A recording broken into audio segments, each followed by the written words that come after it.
ആരോഗ്യമേഖലയിൽ കഴിഞ്ഞ കുറച്ച് ദിവസങ്ങളായി വലിയ ചർച്ചകൾക്ക് വഴിയൊരുക്കിയിരിക്കുകയാണ് ആരോഗ്യമന്ത്രി വീണ ജോർജിന്റെ ഒരു വെളിപ്പെടുത്തൽ. സ്വകാര്യ ആശുപത്രികൾ ആംബുലൻസ് ഡ്രൈവർമാർക്ക് കമ്മീഷൻ നൽകുന്നുവെന്ന ഗുരുതരമായ ആരോപണമാണ് മന്ത്രി ഉന്നയിച്ചത്. എന്നാൽ ഇതിനെതിരെ ശക്തമായ ഭാഷയിൽ ആംബുലൻസ് ഉടമസ്ഥരുടെയും ഡ്രൈവർമാരുടെയും സംഘടനകൾ രംഗത്ത് വന്നതോടെ വിഷയം രാഷ്ട്രീയമായും സാമൂഹികമായും വലിയ ചർച്ചയായി മാറിക്കഴിഞ്ഞു. കോഴഞ്ചേരിയിൽ നടന്ന ഒരു പൊതുപരിപാടിയിൽ പ്രസംഗിക്കവെയാണ് മന്ത്രി വീണ ജോർജ് ഈ വിവാദ പരാമർശം നടത്തിയത്. കൊച്ചിയിലെ ചില പ്രമുഖ സ്വകാര്യ ആശുപത്രികൾ ഒരു രോഗിയെ എത്തിച്ചു കൊടുക്കുന്നതിന് ആംബുലൻസ് ഡ്രൈവർമാർക്ക് 10,000 രൂപ വരെ കമ്മീഷൻ നൽകുന്നുണ്ടെന്നാണ് മന്ത്രി പറഞ്ഞത്. ചിലയിടങ്ങളിൽ ഇത് 5,000 രൂപയാണെന്നും മന്ത്രി കൂട്ടിച്ചേർക്കുകയുണ്ടായി. മന്ത്രിയുടെ പ്രസംഗത്തിലെ പ്രധാന പോയിന്റുകൾ ഇങ്ങനെയായിരുന്നു: ഒരു ഡ്രൈവർ 10 രോഗികളെ എത്തിച്ചാൽ അയാൾക്ക് 50,000 രൂപ വരെ കമ്മീഷനായി ലഭിക്കുന്നു. ഇത് സാധാരണക്കാരന്റെ ചികിത്സാ ചെലവ് വർദ്ധിപ്പിക്കുന്നുമുണ്ട്. അതോടൊപ്പം ആംബുലൻസ് ഡ്രൈവർക്ക് നൽകുന്ന ഈ കമ്മീഷൻ തുക ആശുപത്രികൾ പിന്നീട് ഈടാക്കുന്നത് രോഗികളുടെ ചികിത്സാ ബില്ലിൽ നിന്ന് തന്നെയാണ്. അതായത് രോഗി അറിയാതെ തന്നെ അവരുടെ പോക്കറ്റിൽ നിന്നും വലിയൊരു തുക ഈ ഇടനിലക്കാർക്കായി പോകുന്നു. കേരളത്തിലെ ആരോഗ്യ മേഖലയിൽ അന്താരാഷ്ട്ര മരുന്ന് കമ്പനികൾ വൻതോതിൽ നിക്ഷേപം നടത്തിയിട്ടുമുണ്ട്.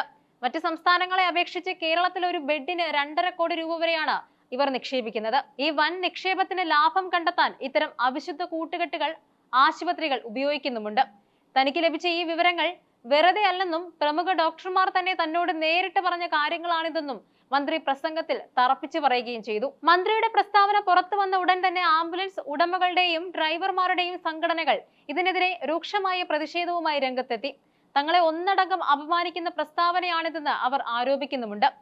ആരോഗ്യവകുപ്പിൽ നിലവിലുള്ള ഭരണപരമായ പരാജയങ്ങളും വീഴ്ചകളും പൊതുജന ശ്രദ്ധയിൽ നിന്ന് മാറ്റാനാണ് മന്ത്രി ഇത്തരം അടിസ്ഥാനരഹിതമായ ആരോപണങ്ങൾ ഉന്നയിക്കുന്നതെന്ന് സംഘടനാ നേതാക്കൾ ആരോപിച്ചു. ഏതെങ്കിലും ഡ്രൈവർ പണം വാങ്ങുന്നുണ്ടെങ്കിൽ അതിന് കൃത്യമായ തെളിവ് മന്ത്രി ഹാജരാക്കണം. മന്ത്രിയുടെ കയ്യിൽ തെളിവുണ്ടെങ്കിൽ അത് പൊതുസമൂഹത്തിന് മുന്നിൽ വെളിപ്പെടുത്തുകയും കുറ്റക്കാർക്കെതിരെ നിയമപരമായ നടപടി സ്വീകരിക്കുകയുമാണ് വേണ്ടത്.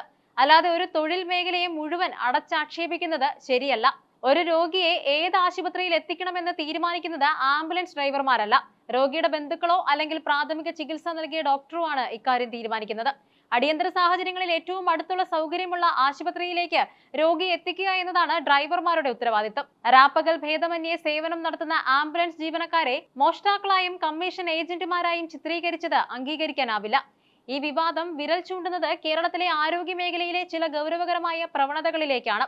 പൊതുമേഖലാ ആശുപത്രികളിൽ സൗകര്യങ്ങൾ വർദ്ധിപ്പിക്കുന്നുണ്ടെങ്കിലും ഗുരുതരമായ കേസുകളിൽ പലപ്പോഴും സ്വകാര്യ ആശുപത്രികളെ ആശ്രയിക്കേണ്ടി വരുന്നത് സാധാരണക്കാർക്ക് വലിയ സാമ്പത്തിക ബാധ്യത ഉണ്ടാക്കുന്നുമുണ്ട്.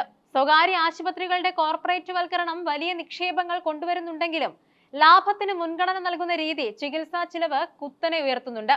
മന്ത്രി പറഞ്ഞതുപോലെ ആഗോള കമ്പനികളുടെ നിക്ഷേപം വർദ്ധിക്കുമ്പോൾ അത് തിരിച്ചുപിടിക്കാൻ ആശുപത്രികൾ ഇത്തരം അനാരോഗ്യകരമായ മാർഗങ്ങൾ സ്വീകരിക്കുന്നുണ്ടോ എന്നത് ഗൗരവമായി അന്വേഷിക്കേണ്ട വിഷയമാണ്. മന്ത്രിയുടെ പ്രസ്താവനയിൽ പ്രതിഷേധിച്ച് വരും ദിവസങ്ങളിൽ ശക്തമായ സമര പരിപാടികളുമായി മുന്നോട്ടു പോകാനാണ് ആംബുലൻസ് സംഘടനകളുടെ തീരുമാനം. മന്ത്രിയെ നേരിട്ട് കണ്ട് പ്രതിഷേധം അറിയിക്കാനും മാപ്പ് പറയണമെന്ന് ആവശ്യപ്പെടുമെന്നും അവർ തീരുമാനിച്ചിട്ടുണ്ട്.